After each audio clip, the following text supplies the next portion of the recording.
Hi, welcome to Macroeconomics. My name is Doug Schneider-Heinz. I'll be your instructor for this semester. We're going to talk about macroeconomics this semester versus microeconomics. We'll talk a little bit about the differences between those two. Main thing I want to talk about today is just the basic principles of economics. Anytime we talk about economics, and economics is visible everywhere. You can take any news story, anything that we talk about as a story, sports, entertainment. We can relate this to economics. Economics is simply the study of how people make decisions. You make decisions every day. You decide whether you're going to get up in the morning or sleep in. You're going to decide what you wear. You're going to decide what route you take to school, what route you take to work. We make those decisions all the time. And we can relate this to economics in a lot of different ways because economics looks at scarcity.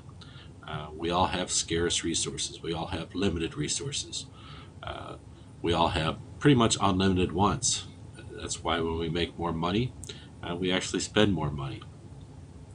So economics is the study of how people make choices, how people use their limited resources to satisfy their unlimited wants. Anytime you want to purchase something, you have to make a decision. Anytime you want to go buy a car, you've got to make a decision. How it's going to affect yourself monetarily, the car is going to meet your needs. So you make decisions when you're doing that. And that's kind of what economics is. We're looking at how we make choices. We are living in a time now of information, more information than we've ever had in the United States. What this means to economics is that information travels faster, people have information much quicker, so people make decisions much quicker. You can decide if you want to spend that money or save that money because that information is out there. The book talks about, it says, to post or not to post, to tweet or not to tweet. Every day we are faced with a myriad of decisions, from what to have for breakfast to which route to take to class, to the more complex, should I double major and add possibly another semester of study to my education. We're making those choices. We're making those choices all the time. But information is at our fingertips, so it helps us make those choices much quicker than we used to be able to. So information is good for economics. Information helps us make those decisions, helps us make informed decisions. So we'll talk about that throughout the semester. But just think, when you're looking on Facebook, when you're tweeting on Twitter, you're giving information to people. You're giving information that may help them make a decision. When we look at figure 1.2 there, we see a homeless man. It kind of reminds us of scarcity. Scarcity is something that's real, something that we have to deal with. There's not enough resources for everyone. That's why we have prices. Prices ration goods. The more scarce an item, the more it costs. So the rationing of the goods lets the more scarce items go to the people who can afford it, or put more value in those goods and items. So when we talk about economics, we're talking about that. We're talking about how we look at scarce items, how we make decisions to purchase scarce items. We can talk about macroeconomics, which is what this class is about. Macroeconomics looks at the big picture. We look at how countries make decisions. We look at how governments make decisions. We're going to look at unemployment. We're going to look at fiscal responsibilities. We're going to look at the banking system here in the United States. We'll look at trade and how we trade with other countries and why we trade with other countries. And macroeconomics, which you'll probably take at some point in time, or if you haven't taken it already. Microeconomics deals more with the under the microscope. We're looking at the individual. We're looking at the individual businesses. So macro is the big picture, looking at the countries and looking at the world economy. Micro is looking at the individuals, how the individuals make decisions, and how the individual businesses make decisions. Adam Smith is considered the father of the traditional economist. He came up with the idea of division of labor, dividing labor into individual tasks so the job can be performed easier. with the automobile manufacturing, which is kind of an example of division of labor, the assembly line. Each person does a certain job. They become very proficient at that job. They do it well. And at the end product is a vehicle that is complete. Whereas one person doing that complete vehicle would have to have a lot of different specialties in order to complete that vehicle. So Adam Smith said that by dividing things into labor, we can specialize, we can do what we do best, and actually in the long run situation, we'll have a better job. And we look at that with countries. We specialize in different things. The United States, we specialize in services and technology. Countries like China, which have a large labor pool, specialize in labor-intensive products. The United States, it looks more for technology to produce things. They have to be more capital-intensive in order to be competitive. So we look at our specializations, what we do best. Another thing that we can talk about with Adam Smith is economies of scale. The idea that as we produce more, we can do it more proficiently, more efficiently. We can usually cut costs when we do things larger. You think of the Walmarts of the nation, Walmarts of the world, the large corporations who can get things less expensively than other companies just because they do it in such large quantities.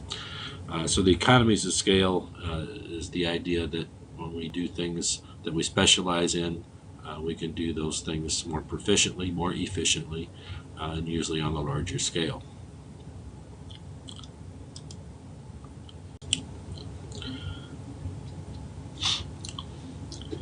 John Maynard Keynes is more of a modern economist.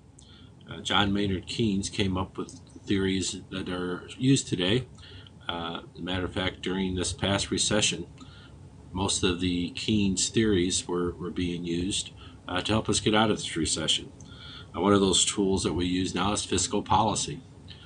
Fiscal policy is the government making up some of the difference in the consumption spending. When people don't spend as much, the government spends money. They put people to work. They raise or lower taxes so people have more money to spend. The idea is to increase the economy through spending, putting more money into the economy. Another thing that's used quite often is the monetary policy. Monetary policy is done by the Federal Reserve.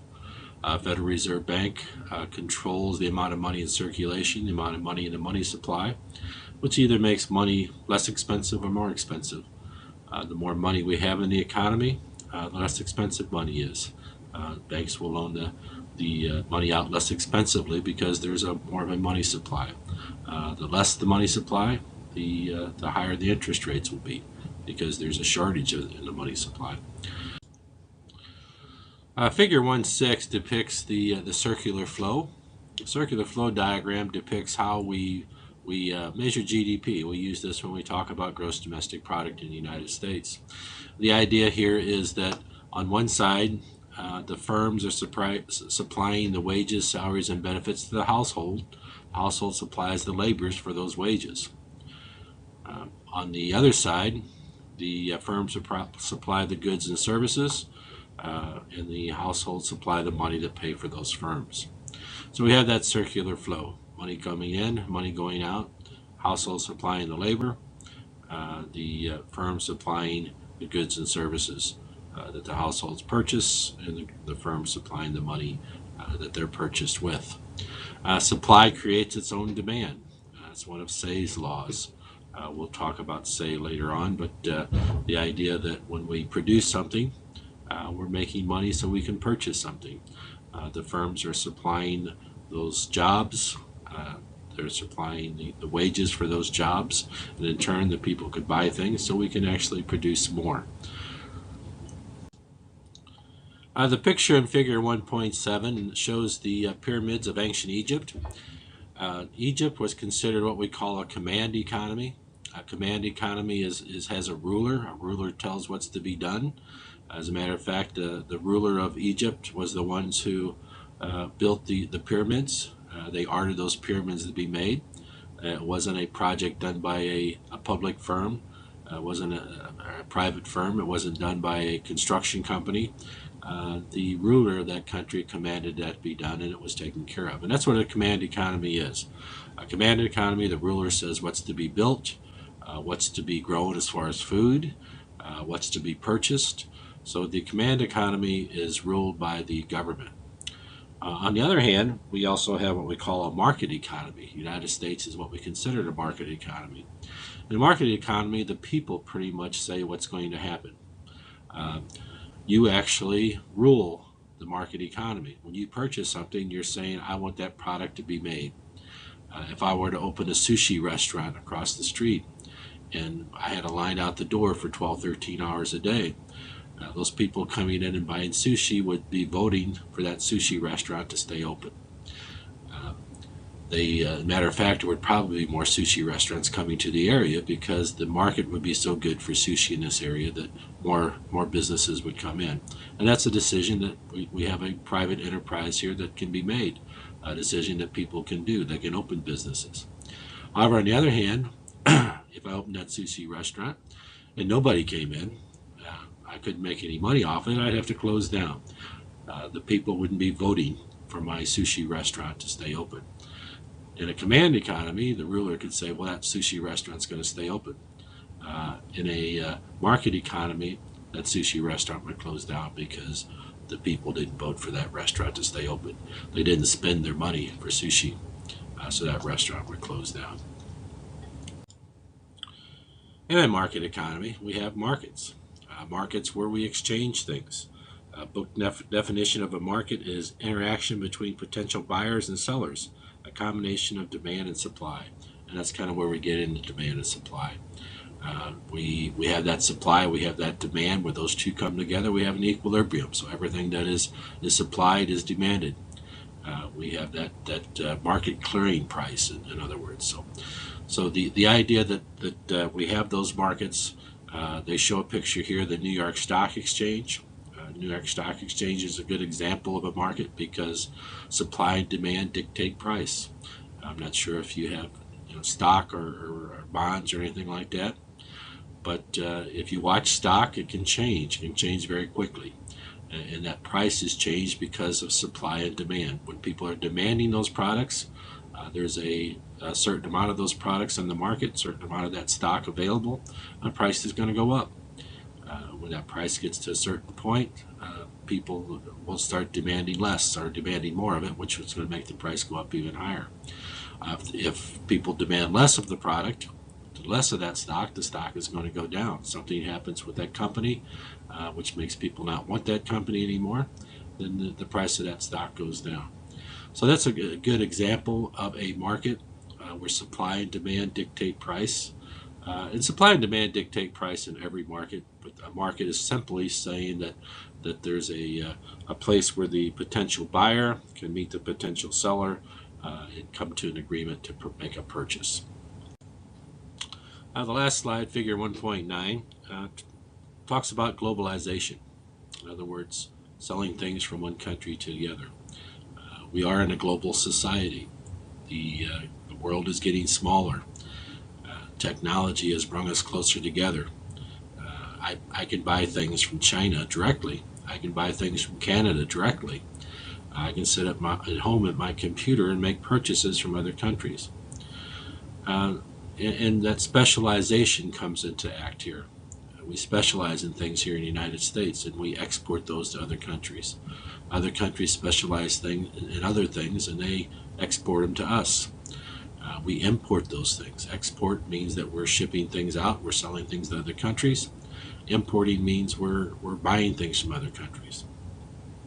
The idea here is that we specialize, we do what we do best, and we trade. We have that trade. And we'll talk a lot about trade in some of the future chapters. We'll talk about competitive advantages, why we want to do something, why we want to specialize in things that we have a competitive advantage in. But that's chapter 1, kind of just the basics, and we're going to cover a lot more in detail in the rest of the semester. So go ahead and read your text, read chapter 1, and come to class, and we'll discuss it more and do some activities in class to help you understand the principles better.